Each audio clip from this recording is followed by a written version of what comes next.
शासन के सामने हम भी भरत भूषण तिवारी की तरह खड़े रहेंगे।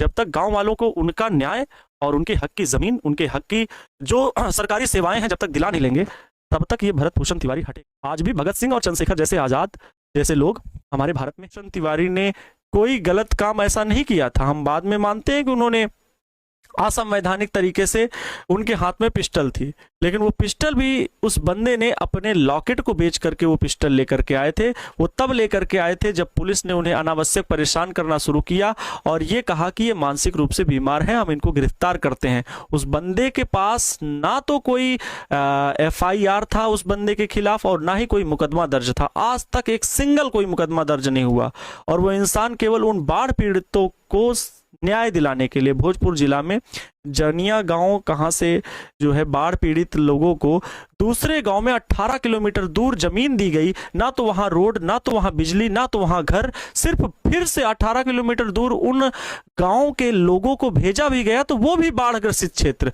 और अब बारिश आने वाली है, समय इतना खराब आने वाला है कि उन परिवारों का क्या होगा, उन भूखे बिलखते बच्चों का क्या होगा जो उनके पास गायें हैं, पशु हैं, जिनको पाल करके वो किसी तरह घर परिवार चला रहे हैं, वो कहां लेकर के जाएंगे। अब सरकार के खिलाफ ना तो कोई नेता, विधायक, सांसद कोई जाता नहीं है, वहां पर कोई देखने वाला था नहीं, वो अकेला बंदा सुबह शाम वहां पर खबर लेने जाता था। सोच लीजिए, अब ये बंदा वहां पर जाता था और उसके लिए उन्होंने लगातार संवैधानिक रूप से हर ऑफिस में जाकर के, हर दफ्तर में जाकर के, चाहे वो SDM हो चाहे DM हो, हर ऑफिस में जाकर के अपना प्रयास दिखाया और उस प्रयास से परिणाम ये हुआ कि सड़क बनी, बिजली बनी, लेकिन अभी भी बहुत सारी चीजें बाकी थी। इतना खाली था कि वहां पर JCB से मिट्टी डलाने की बात कर रहे थे, साथ में उनके घर बनवाने के लिए इन लोगों को जो भी जरूरत है वो सरकार से अपनी मांगे रख रहा था।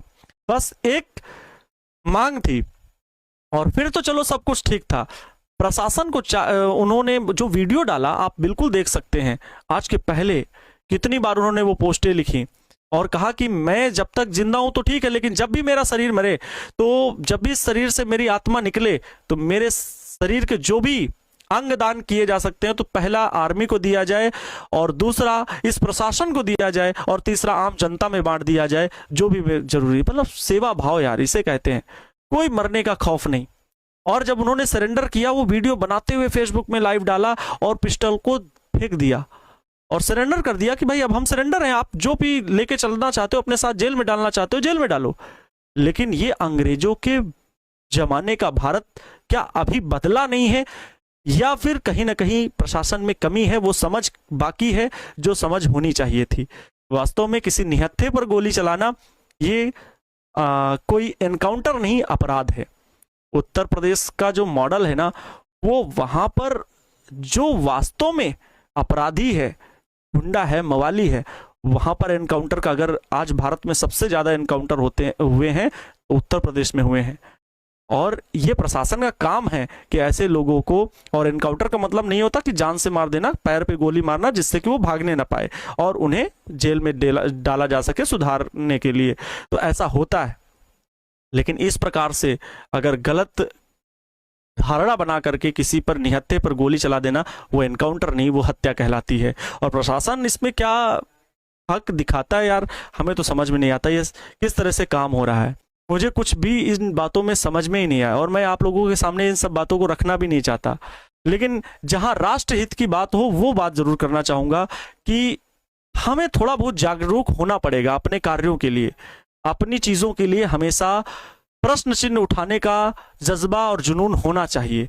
अगर हम बहुत दब के बात करेंगे तो अलग तरीके के परिणाम देखने को मिलेंगे। और आप सब के अंदर वही भगत सिंह, वही आजाद, वही अभिमन्यु, वही अर्जुन आपके भीतर भी है। जब भी कभी अपने घर के लिए कुछ काम करने की जिम्मेदारी आपके कंधों पर आए, तो यार हर संभव प्रयास करना कि हम अपने घर को बदलने के लिए क्या कर सकते हैं। गांव शहर ये तभी बदलेगा जब हम खुद को बदलेंगे। तो एक विनम्र श्रद्धांजलि उस नौजवान युवक भरत भूषण तिवारी को हम सभी की तरफ से जरूर मिलना चाहिए। आप सभी बच्चों से निवेदन है, एक 10 सेकंड का मौन रख करके उस आत्मा को शांति देने के लिए श्रद्धांजलि जरूर अर्पित करें, क्योंकि इसमें कोई दिखावटी नहीं है कि क्या है, यहाँ पर कोई जात धर्म विशेष कुछ नहीं होता है। एक शिक्षक और शिष्य के लिए हमेशा मेरा एक सिद्धांत रहा है, सर्वे भवन्तु सुखिनः सर्वे सन्तु निरामया सर्वे भद्राणि पश्यन्तु माँ कश्चित् दुर्भाग् भवेत्। और हम सभी का एक नारा होता है, हम सभी का एक स्लोगन है, सत्यमेव जयते। हम सभी किस सिद्धांत को फॉलो करने वाले हैं? वसुधैव कुटुंबकम। हमारी पृथ्वी जो है समस्त हमारा परिवार है। अगर हम सक्षम है किसी दूसरे की सेवा कर पाने में, किसी दूसरे की मदद कर पाने में, तो जरूर करना चाहिए। मानवता धर्म, मानव धर्म सबसे सर्वोपरि होता है। और वो इंसान दूसरों के हित के लिए आगे खड़े होकर के काम कर रहा था, और ये बहुत अच्छी बात है। हर तरह से वो पिछड़े वर्ग के लोग थे, उन्हें वो हक दिलाना, न्याय दिलाना हम सबकी जिम्मेदारी बनती है, क्षेत्रीय लोगों की जिम्मेदारी बनती है। वो कराने में अगर वो असफल था तो बाकी लोग गांव के सिर्फ मजे ले रहे थे। लेकिन आज पूरा देश उस इंसान को भगत सिंह और चंद्रशेखर आजाद से तुलना कर रहा है। ये प्रशासन उसे शहीद का दर्जा दे न दे, लेकिन गांव और देश के आवाम शहीद का दर्जा दे रही है। जगह जगह पर कैंडल मार्च निकाला जा रहा है। इसलिए कहते हैं ऐसे कार्य करने वाले लोग कभी हमारे बीच से मरते नहीं बल्कि अमर हो जाते हैं। तो हम सभी बस ऐसे लोगों को अगर कभी दिखते हैं तो जरूर उन्हें याद रखना चाहिए, क्योंकि उसने देश और समाज के लिए, हित के लिए कार्य करना चाहा। ठीक है, हाँ, ये बात हमेशा याद रखो यार। परोपकार की भावना हम अपने छोटे भाई बहनों में डालना चाहते हैं यार। मतलब दूसरों के प्रति परोपकार की भावना हमेशा रखनी चाहिए। कभी भी ये जो आडंबर फैलाया जाता है या उन्माद फैलाया जाता है, इनमें कभी भी चक्कर में मत पड़ो। है नहीं, हर एक के भीतर वो ज्वाला धधक रही है।